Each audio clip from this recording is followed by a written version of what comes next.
Be sure to read and follow the safety guidelines to protect your computer from potential damage and ensure your personal safety. For more information about safety guidelines, see the owner's manual at dell.com/support. Before you begin, turn off the computer and disconnect all the attached peripherals. Before proceeding, ensure your computer is in service mode. To enter service mode, press and hold the B key on the keyboard and then press the power button. Now, the computer will boot up and the owner tag information is displayed on the screen. Press any key to proceed. The computer will emit 3 short beeps and shut down, indicating it has entered the service mode. Loosen the captive screws holding the base cover in place.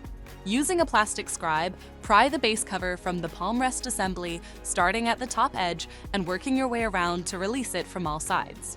Now, lift the base cover from the palm rest assembly.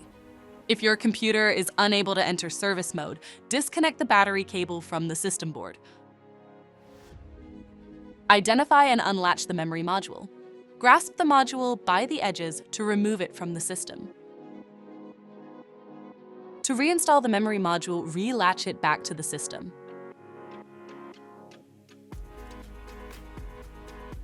If the battery cable was disconnected earlier, make sure to reconnect it to the system board. Next, align the base cover with the palm rest assembly and gently place it into position. Tighten all required screws to secure the base cover in place. To exit service mode, connect the AC adapter and press the power button. Please note, the system will only power on and exit service mode if the adapter is connected. For more information about your Dell system, visit dell.com/support.